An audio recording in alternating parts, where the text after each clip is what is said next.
1000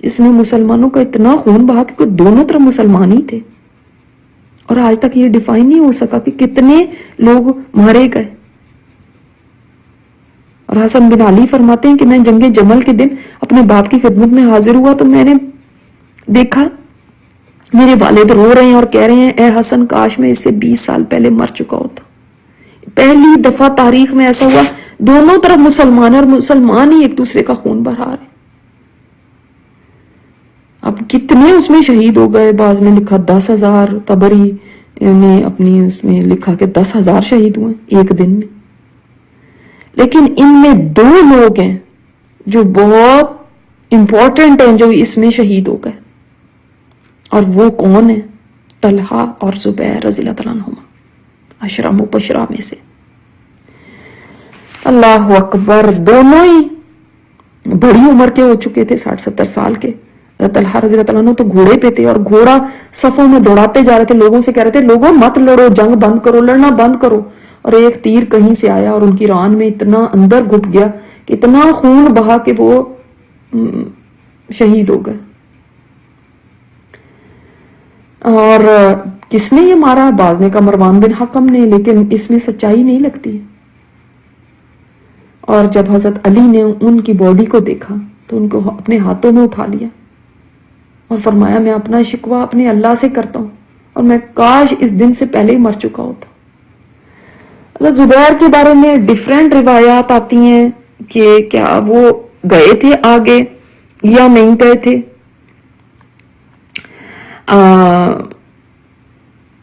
لیکن یہ پتا چلتا ہے کہ ان کو یہ یاد دلایا گیا، کسی نے ان کو یاد دلایا، یا شاید حضرت علی نے ان کو یاد دلایا یا ان کو پیغام بھجوایا کہ آپ کو یاد ہے نبی صلی اللہ علیہ وسلم نے فرمایا تھا کہ ایک دن تم مجھ سے لڑو گے اور تم غلط سائیڈ پہ ہوگے. اور حضرت زبیر فرماتے ہیں کہ مجھے یہ حدیث اس وقت ہی یاد آئی، اس سے پہلے نہیں یاد تھی. جب اس وقت یاد آئی تو انہوں نے وڈرا کر لیا. بعض کہتے ہیں کہ نہیں، وہ گئے ہی نہیں تھے، جنگ میں لڑے ہی نہیں، کیونکہ وہ کہتے تھے میں اپنے ہاتھ سے کسی مسلمان کا خون نہیں بہا سکتا. تو ایک باغی جو تھا وہ اس نے ان کو نکلتے ہوئے دیکھ لیا اور اس نے فیصلہ کیا کہ میں تو ان کو نہیں چھوڑوں گا. تو اس نے اس رات میں جب وہ تہجد پڑھ رہے تھے تو ان پر قاتلانہ حملہ کیا اور شہید کر دیا. یعنی جنگ میں تو نہیں ہوئے لیکن رات میں اس نے ان کو شہید کر لیا. اور زبیر بن عوام کے بارے میں تو بخاری میں ان کے بارے میں آتا ہے کہ آپ صلی اللہ علیہ وسلم نے فرمایا بشارت دے دو جہنم کی اس آدمی کو جو صفیہ کے بیٹے کو قتل کرے گا، یعنی یہ زبیر بن عوام کو. اللہ اکبر، اللہ اکبر. تو ان کا تو ایجنڈا پورا ہو گیا. جو غدار تھے ان کی تدبیر بالکل صحیح نشانے پہ بیٹھی، جنگ ہو گئی اور وہ اتنی خون ریزی، اور وہ یہی تو چاہتے تھے. اور وہ یہی چاہتے تھے کہ ہر فریق جو ہے دوسرے کے مقابلے میں آئے اور اتنا غصے میں ہو جب آپ کو پتا چلے کہ انہوں نے تو کل تک ہم سے صلح صفائی کی بات کی تھی، یہ کیا ہو گیا. تو اس نے ان کو اتنا زیادہ غصے میں کر دیا کہ لوگ لڑ رہے ہیں اور کوئی کسی کی بات نہیں سن رہا. اس جنگ کو کہتے ہیں جنگ جمل، جمل اونٹ کو کہتے ہیں. اور وجہ یہ تھی کہ ام المومنین حضرت عائشہ رضی اللہ تعالیٰ اس جنگ کے دوسرے مرحلے میں بصرہ کے لشکر کے بیچ میں اس اونٹ پہ سوار تھی جو ان کو مکہ میں پیش کیا گیا تھا، جس اونٹ پہ وہ بیٹھ کے یہاں آئی تھی. آپ کو پتا ہے جو امہات المومنین ان کے پردے کے جو احکامات ہیں وہ ڈیفرنٹ ہیں. ان کو ایک اپنا جو پردہ ہے وہ تو کرنا ہے، اس کے علاوہ ان کو ایک پردے میں بیٹھنا ہوتا تھا، یعنی اپنی سراؤنڈنگ میں بھی پردہ ہوتا تھا کہ ان کی باڈی کو بھی کوئی دیکھ نہ سکے. تو وہ اونٹ کے اوپر تھی اور اندازہ کریں کہ ہر طرف سے تیروں کی بوچھاڑ ہو رہی ہے اور وہ بیچ میں. اور اس وقت ان کے جو ہودج ہوتا تھا نا، جیسے سمجھ لیں کہ ایک پردہ یا اس طرح ایک ڈولی ٹائپ ایک چیز ہوتی تھی جو اونٹ کے اوپر رکھ دی جاتی تھی جس کے اندر وہ بیٹھتی تھی. تو اس وقت ان کے اس ہودج کا بھی یہ حال ہوا کہ ہر طرف سے تیر لگ رہے ہیں، ہر طرف سے تیر لگ رہے ہیں. اللہ اکبر. یہ دوسرا دن جنگ کا جس وقت تھا. تو اس وقت پھر حضرت عائشہ رضی اللہ تعالیٰ عنہ جب اونٹ کے اور کجاوے کو بھی تیر لگ رہے ہیں اور اونٹ کو بھی لگ رہے ہیں تو وہ پکارنے لگی، میرے بیٹو اللہ سے ڈرو، اللہ کو یاد رکھو، یوم حساب کو ہرگز نہ بھولو، لڑائی سے رک جاؤ، لڑائی سے رک جاؤ. وہ لڑائی کو سے روک رہی تھی لیکن ان کی کوئی بھی آواز سننے والا نہیں تھا، کوئی باز نہیں آیا. وہ جو سبائی لڑنے والے تھے، عبداللہ بن سبا کے جو ساتھی، جو اس مائنڈ سیٹ کے لوگ تھے، وہ تو نہیں باز آنے والے تھے، وہ مسلسل حملے کر رہے تھے. اور حضرت علی بھی پیچھے موجود تھے، وہ بھی جنگ سے باز رکھنے کے لیے بول رہے تھے، تلقین کر رہے تھے، لیکن کوئی سن نہیں دے رہا تھا. کو پتہ ہے کہیں ویسے ہی 4 لوگ اکٹھے ہو جائیں، کوئی شور مچا ہو تو آپ کتنا بھی کہیں چپ کر جاؤ چپ کر جاؤ، کوئی سنتا ہے بھلا؟ اور جب ایک کیوس، جب ایک جنگ لگی ہوئی ہے تو کوئی سنے گا اس وقت؟ اب جو سبائی تھے نا، انہوں نے اپنی پوری کوشش کی کہ اونٹ کی کونچیں کاٹیں اور ام المومنین حضرت عائشہ رضی اللہ عنہ کو شہید کر دیں. اللہ اکبر. لیکن جو ان کا حضرت عائشہ رضی اللہ عنہ کے ساتھ لوگ تھے وہ اونٹ کی حفاظت کے لیے ارد گرد ڈھال بن کے کھڑے، کیونکہ اگر اونٹ گر جاتا تو وہ گر جاتی. تو جو بھی ان میں سے اونٹ کی نکیل پکڑتا تھا اس کو یہ سبائی قتل کر دیتے تھے. اونٹ کے بالکل آگے اتنی جنگ ہو رہی تھی اور ہودج کی تو حالت ہی خراب ہو گئی تھی، بالکل شکل مسخ ہو گئی تھی. اس پہ تو مسلسل تیر برس برس کے اس کے اندر پیوست ہو گئے تھے. لیکن یہ نوجوان جو تھے قریش کے اور جو وہاں کے لوگ تھے، وہ نوجوان اتنی جرأت سے لڑ رہے تھے. اور یہ حالت ہو گئی پھر کہ حضرت علی نے اپنے لشکر کے چند افراد کو، جن میں ام المومنین کے بھائی محمد بن ابی بکر بھی تھے. وہ پتہ محمد بن ابی بکر کس کے ساتھ تھے؟ حضرت علی کے ساتھ. حضرت علی نے ان کو پالا تھا نا. تو محمد بن ابی بکر ان کے پاس پلے تھے تو وہ حضرت علی کے ساتھ تھے، اپنی بہن کی طرف نہیں تھے. تو محمد بن ابی بکر کو بھیجا، اور میں نے آپ کو بتایا تھا اس کی وجہ بھی کیا تھی، کیا وجہ ہوئی تھی کہ محمد بن ابی بکر کو حضرت علی نے پالا تھا. خیر ابھی ہم آگے چلتے ہیں. عبداللہ بن بدیل شامل تھے. ان کو حکم دیا کہ اونٹ کی کونچے کاٹ دیں اور حضرت عائشہ کو ان کے ہودج سے نکال کے نیچے لے آئیں. اور ان کے بھائی محمد بن ابو بکر کو اور عبداللہ بن بدیل کو نے ہودج اٹھایا اور آرام سے حضرت علی کے سامنے رکھ دیا. سیدہ عائشہ کو پھر وہ گھر لے کر گئے اور حضرت علی نے یہ اسٹریٹجی کی، کیونکہ جنگ جو ہے نا کسی طرح ختم ہونے کا نام نہیں لے رہی تھی. کسی طرح بھی ہو سکتا تھا حضرت عائشہ رضی اللہ تعالیٰ عنہ کو کوئی نقصان پہنچ جاتا. تو ان کو وہاں سے نکالا گیا جنگ کے میدان سے. اور حضرت علی نے پھر اس کے بعد اچھا پھر پلڑا جو تھا وہ بھاری لگ رہا تھا حضرت علی کی طرف کا. اس وقت پھر کعب بن سعور قرآن پاک کا نسخہ لیے ہوئے لشکر بصرہ کی طرف آگے بڑھے. انہوں نے لشکر علی کو آواز دی اور کہا ہے لوگوں میں بصرہ کا قاضی کعب بن سعور ہوں، میں تمہیں کتاب اللہ کی طرف دعوت دیتا ہوں کہ اس پر عمل کرو، اس کی بنیاد پر باہم صلح کر لو. لیکن حضرت علی کے ساتھ جو وہ لوگ آئے ہوئے تھے فتنہ والے آگے تھے، ان کو تو خطرہ لگا کہ یہ نہ ہو کہ کعب کی کوشش کامیابی ہو جائے. انہوں نے فوراً ان پر تیروں کی اس قدر بوچھاڑ کی کہ وہ اللہ کو پیارے ہو گئے، اور اسی حالت میں کہ ان کے ہاتھ میں قرآن پاک کا نسخہ تھا. اللہ اکبر. تو جب لشکر بصرہ کی شکست کے آثار نظر آنے لگے تو حضرت علی نے یا ان کے لشکر کے منادی نے پکار کے کہا کہ جو میدان جنگ سے چلا جائے گا اس وقت اس کا پیچھا نہیں کیا جائے گا، کسی زخمی کو موت کے گھاٹ نہیں اتارا جائے گا، کسی چیز کو غنیمت کے طور پہ نہیں لیا جائے گا سوائے اس سامان کے جو میدان میں پڑا ہوا ہے یا لشکر کے مقام پر جو اٹھا کے لایا گیا ہے. تو انہوں نے کہا کہ کسی کے گھر میں، حضرت علی نے یہ اعلان کرا دیا، کسی اہل لشکر کو منع کر دیا کہ کسی گھر میں آپ نے داخل نہیں ہونا. اہل بصرہ میں سے جو آپ کے خلاف جنگ لڑ رہے تھے ان کو بھی کہا کہ تمہاری اگر کوئی چیز ہمارے لشکر میں سے کسی کے پاس ہے تو وہ واپس لے لی جائے. تو آپ اپنی لے سکتے ہیں، کوئی مال غنیمت نہیں ہوگا یہاں پہ۔ پھر آپ کو پتہ ہے کچھ لوگوں نے آ کے حضرت علی سے کہا کہ یہ کیا بات ہے کہ ان کو مارنا تو ہمارے لیے جائز ہے اور ان کو قیدی نہیں ہم بنا سکتے، ان کی عورتوں کو مل کے یمین لونڈیاں نہ بنائیں ان کو۔ تو حضرت علی نے آگے سے فرمایا تھا کہ اچھا پھر کیا تم حضرت عائشہ کو بناؤ گے؟ تو پھر وہ لوگ استغفار کرتے ہوئے چلے گئے۔ اللہ اکبر۔ تو جنگ کے اختتام پہ امیر المومنین نے اپنے کچھ ساتھیوں کے ساتھ مقتولین کی تلاش میں نکلے اور انہوں نے دیکھا لوگوں کی لاشوں کو تو انا للہ پڑا، ان کے لیے مغفرت کی دعا کی۔ اور دیکھیں اب وہ چیز جو نہیں سوچا تھا کہ ہوگی لیکن وہ ہو گئی، اور جو نہیں چاہتے تھے لڑنا لیکن لڑائی ہو گئی۔ تو اس طرح کی جب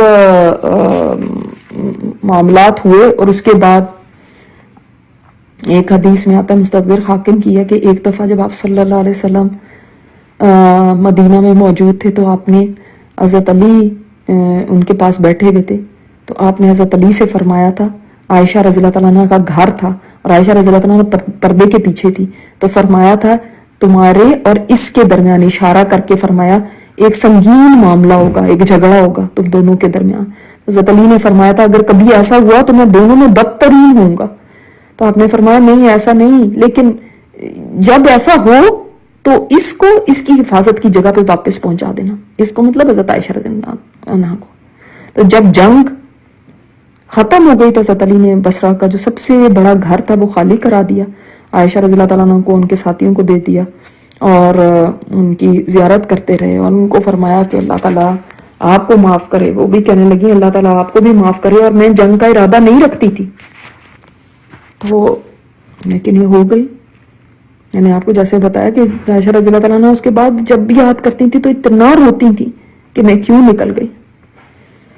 اور پھر جس نے بھی کوئی زبان کھولی حضرت عائشہ رضی اللہ تعالیٰ عنہ کے خلاف، تو حضرت علی نے فرمایا جو کوئی ان کے خلاف بری بات کرے گا اس کو 100 کوڑے مارے جائیں گے، یعنی کہ دلوں میں کوئی برائی نہیں تھی ایک دوسرے کے خلاف۔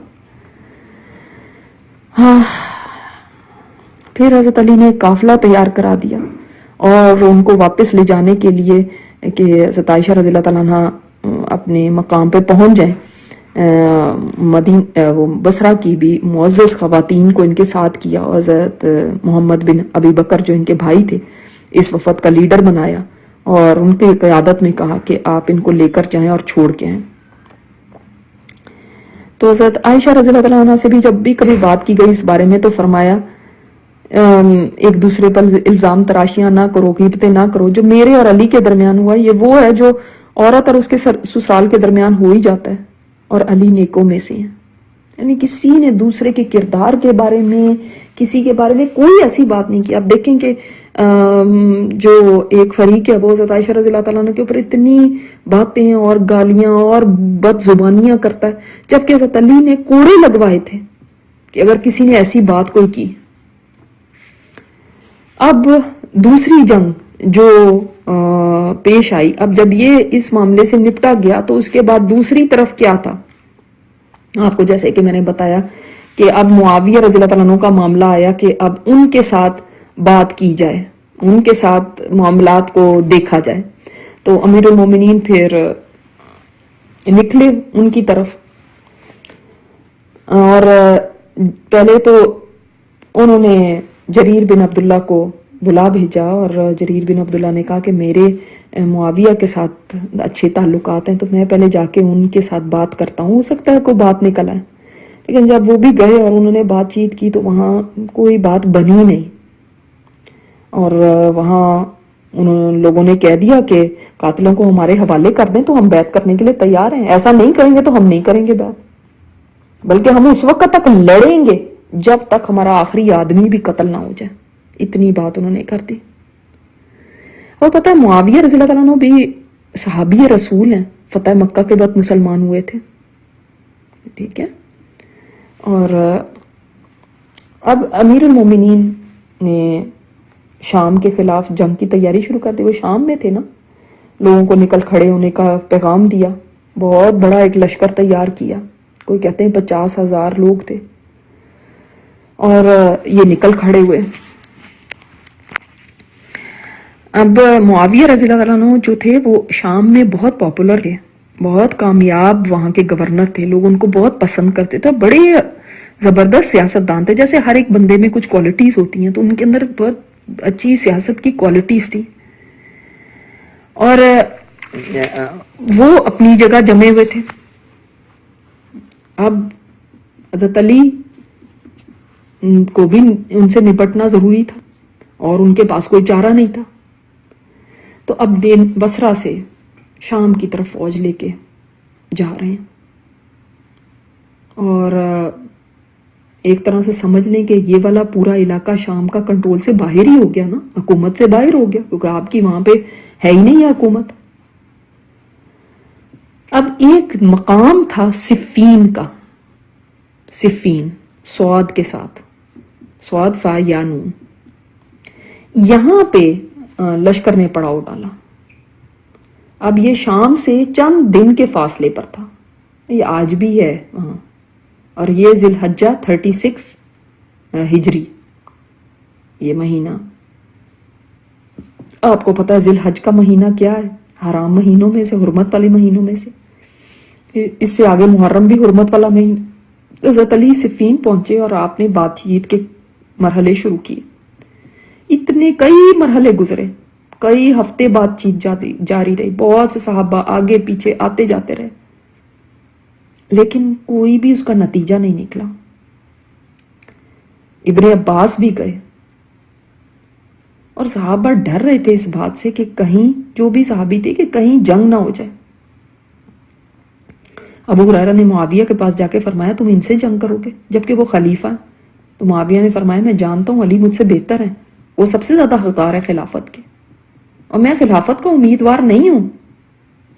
لیکن بس وہی بات پھر کہ حضرت عثمان کے قاتلوں سے بدلہ لیا جائے. اور اس کے اندر ہی پھر کافی وقت گزر گیا، محرم کا بھی وقت گزر گیا، اور سفر شروع ہو گیا. جب 6 سفر کا دن تھا تو حضرت علی نے اعلان کر دیا کہ اب اناف، اب جنگ ہوگی، مذاکرات نہیں. اب مذاکرات ظاہر سارے ہی ناکام ہو گئے تھے.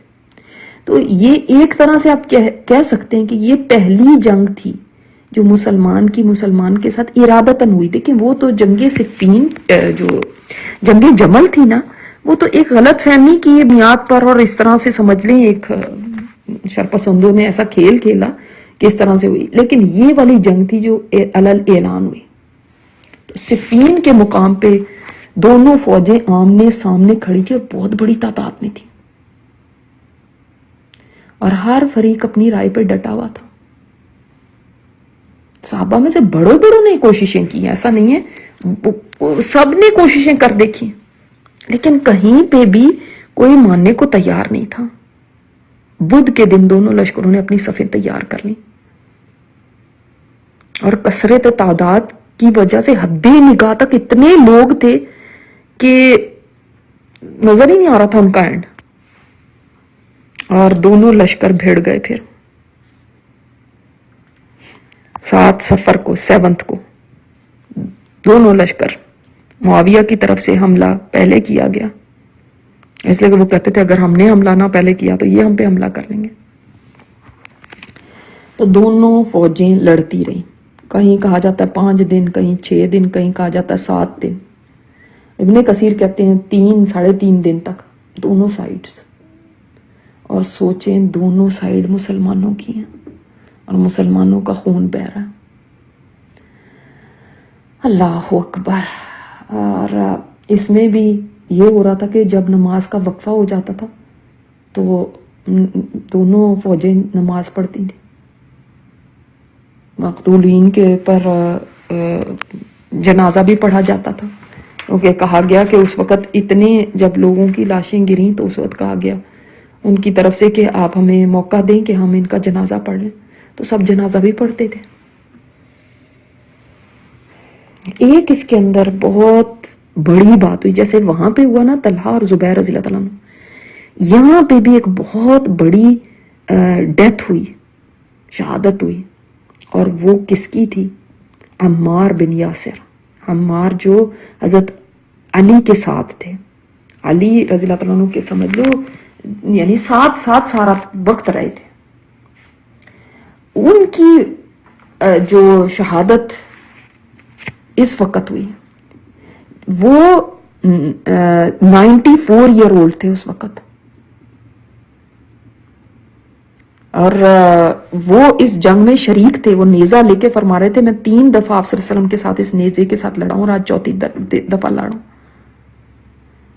اور لیکن اتنا بیلنس تھا نا ان لوگوں کی زندگیوں میں کہ انہوں نے اپنے قریب ایک آدمی کی آواز سنی. وہ کہہ رہا تھا اہل شام کافر ہو گئے ہیں, یعنی یہ معاویہ وغیرہ. تو حضرت عمار بن یاسر نے اس کو منع کیا اور فرمایا انہوں نے بغاوت کی ہے اور ہم ان کے باغیانہ اقدام کی وجہ سے ان کے خلاف لڑ رہے ہیں.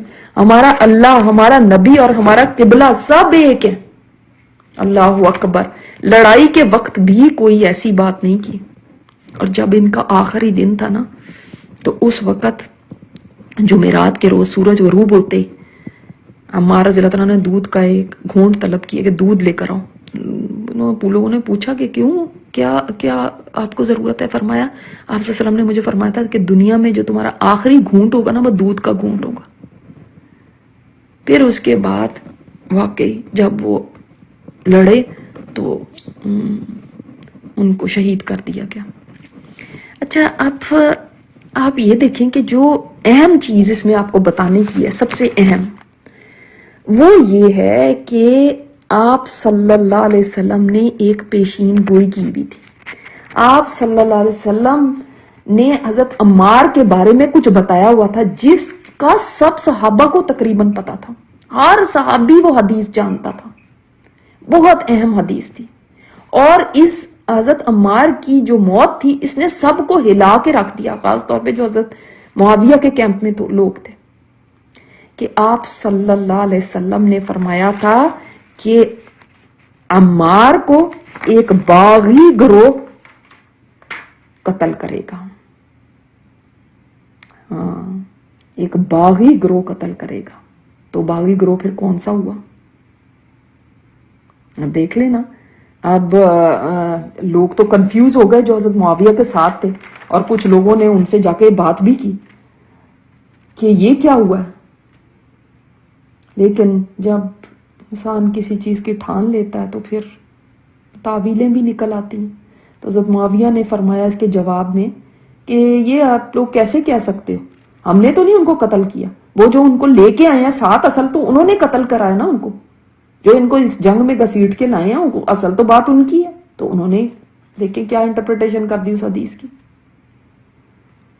تو آپ صلی اللہ علیہ وسلم تو کئی دفعہ فرمایا تھا وہی حق یا عمار, اے عمار ایک باغی جماعت تجھے قتل کرے گی. تو باغی جماعت کون سی ہو گئی پھر؟ اللہ اکبر. اور حضرت عمار بن یاسر وہ ہیں, آپ کو پتا ہے نا ان کے والدین تو پہلے شہداء میں سے ہیں. یہ تو شروع سابقون الاولون میں سے ہیں. آپ کو یاد ہوگا حضرت سمیہ ان کی والدہ, ان کو ابو جہل نے قتل کیا تھا, شہید کر دیا تھا, پہلی شہید تھی. تو حضرت عمار کی موت کی وجہ سے بہت سارے لوگوں کے اندر مطلب ہلچل مچ گئی, ایک پریشانی کا عالم ہو گیا کہ یہ ہو کیا گیا. اس کے بعد پھر جنگ میں بھی بڑی شدت سے چل رہی تھی, لیکن جنگ میں بھی بڑی اس طرح سے نہیں پھر بات رہی. اچھا پھر آپ دیکھیں کہ اتنے لوگ تھک گئے تھے. بعض آئینی شاہد کہتے ہیں, ان کی روایت ہے کہ ہم حریف سے 3 دن اور 3 راتیں لڑتے رہے, نیزے ٹوٹ گئے, تیر کمان ختم ہو گئے, آخر مسلمان سے لڑ رہا تھا. پھر ہم نے ایک دوسرے پر تلواریں چلائیں اور یہ سلسلہ آدھی رات تک جاری رہا, یہاں تک تلواروں کی درانتی جو ہے نا درانتیوں کی شکل اختیار کر گئی, یعنی بالکل ہی گھس گئی. پھر ہم نے ایک دوسرے کو الٹی طرف سے تلواریں مارنی شروع کر دی. لڑائی کے شور کے سوا اور کوئی آواز سنائی نہیں دیتی تھی. پھر ہم ایک دوسرے پر پتھر برسانے لگے, پھر مٹی پھینکنے لگے, یعنی سارے ہتھیار بھی ٹوٹ گئے. پھر ایک دوسرے کو دانتوں سے کاٹنے لگے, یہاں تک کہ جمعے کی دن کو صبح ہو گئی, سورج بلند ہو گیا, دھوپ پھیل گئی, لیکن جنگ کے غبار کے باعث کچھ نظر ہی نہیں آ رہا تھا. کیا بڑے اور کیا چھوٹے سب جھنڈے سرنگوں ہو گئے. دونوں طرف سے لشکر والے انتہائی حد تک تھک گئے, ہاتھوں میں جان نہیں رہی, حلق بھی خشک ہو گئے.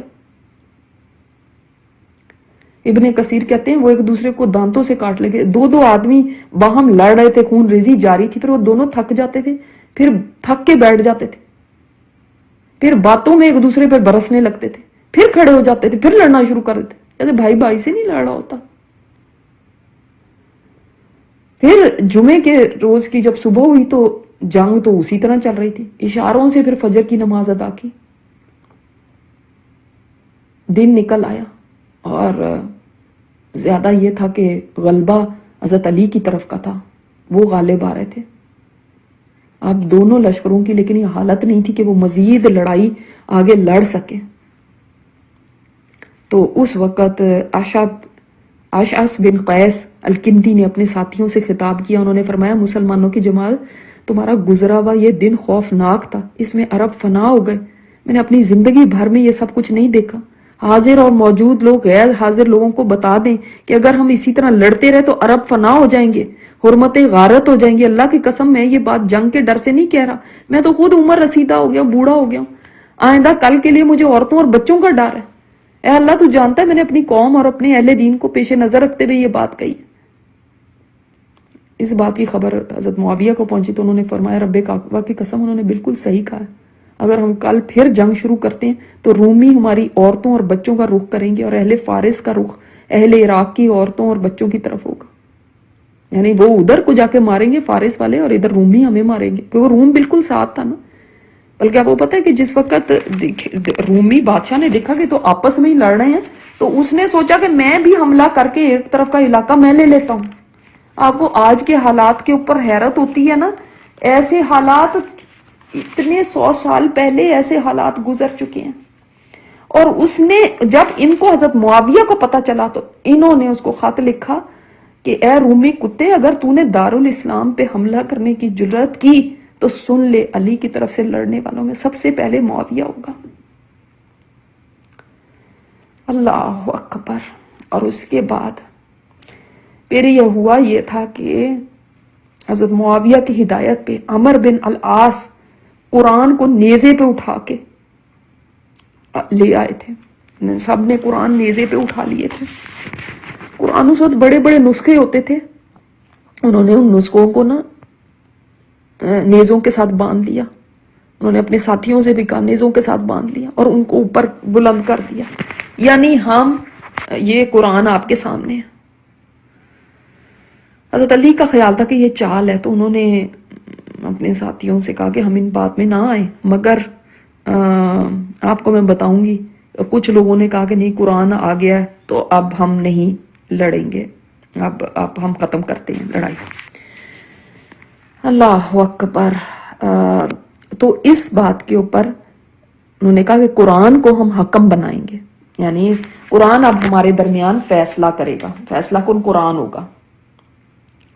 اچھا, تو اب کیا ہوا, قرآن کو جب سامنے کر دیا, قرآن کی تعظیم ہر مسلمان کے دل میں, تو دونوں طرف سے جنگ بند ہو گئی. حضرت علی نے فرمایا میں وہ پہلا آدمی ہوں جو قرآن کو اپنا رہنما بنائے گا. ہتھیار پھینک دیے سب نے. اب فیصلہ کیا ہوا کہ دونوں فریقوں میں سے ایک ایک بندے کو دونوں اپنا حکم بنائیں, جج بنائیں, اور دونوں ان کو آگے بھیجیں, اور وہ دونوں آپس میں فیصلہ کریں اور ان کا فیصلہ سب مان لیں. کیا کچھ شرائط کی بیس کے اوپر تو حضرت علی نے ابو موسیٰ اشعری کو منتخب کیا, اور معاویہ رضی اللہ تعالیٰ عنہ نے عمر بن عاص کو منتخب کیا. دونوں پائے کے صحابی ہیں, ابو موسیٰ اشعری بھی اور عمر بن العاص بھی, کہ یہ مذاکرات کریں گے تو ہم جو بھی یہ فیصلہ ہوگا تو اس کو ہم مان لیں گے. اس سے آگے کچھ ہوا تو نہیں فائدہ, لیکن کم از کم یہ فائدہ ضرور ہوا کہ جنگ بند ہو گئی, دونوں فریق اپنی اپنی جگہ پہ چلے گئے. ٹھیک ہے, دوبارہ کبھی جنگ نہیں ہوئی. لیکن اب ایک اور مسئلہ کھڑا ہو گیا, ایک اور بہت بڑا مسئلہ کھڑا ہو گیا.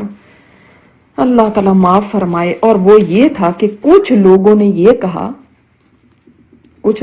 کہا کہ آپ نے کیسے انسانوں کو حکم بنا لیا کہ یہ جج ہوں گے, یہ فیصلہ کریں گے. ہم تو ان کا نہیں فیصلہ مانگتے, ہم تو قرآن کا فیصلہ مانگتے.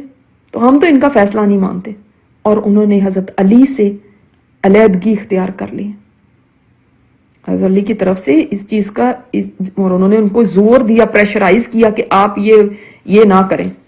یہی وہ لوگ تھے جنہوں نے پہلے کہا ہاں قرآن کو ہم حکم مانتے ہیں، اور اس کے بعد یہی وہ لوگ تھے جو کہنے لگے کہ نہیں، آپ نے ان دونوں کے اوپر کیوں چھوڑا، ہم اب آپ سے الگ ہو رہے ہیں.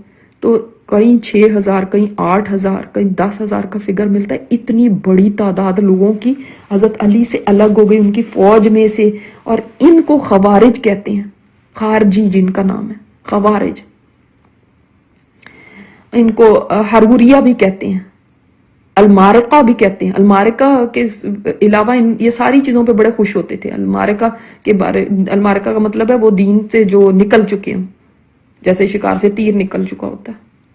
اور یہ آج سے نہیں، اصل میں خوارج کی ابتدا تو آپ صلی اللہ علیہ وسلم کے زمانے سے ہی ہو گئی نا، جب ذوالخویسرہ جو پہلا خارجی تھا، یعنی بالکل سیم سوچ تھی نا. جب وہ بندہ آپ صلی اللہ علیہ وسلم یمن سے حضرت علی نے کچھ گولڈ بھیجا تھا، کچھ سونے کی کچھ مقدار بھیجی تھی، تو آپ صلی اللہ علیہ وسلم نے جو تقسیم کری تو ایک آدمی کھڑا ہو گیا اور اس کو بڑا غصہ آیا کہ ہمیں اس طرح سے نہیں ملا. تو وہ کہنے لگا اے محمد، یہ ذوالخویسرہ تھا، اے محمد استغفر اللہ. پہلے تو یہ کہ آپ نبی کے اوپر ایمان لے گا سوائے کافروں کے، ایسے تو آپ صلی اللہ علیہ وسلم کو کوئی کچھ کہتا نہیں تھا، ایسے نام لے کے تو نہیں پکارتے تھے، لیکن اس نے نام لے کے پکارا اے محمد، اللہ سے ڈر، عدل کر. تو آپ صلی اللہ علیہ وسلم نے فرمایا، غصے میں آ گیا، آپ نے فرمایا اگر میں نہیں عدل کرتا تو اور کون کرے گا.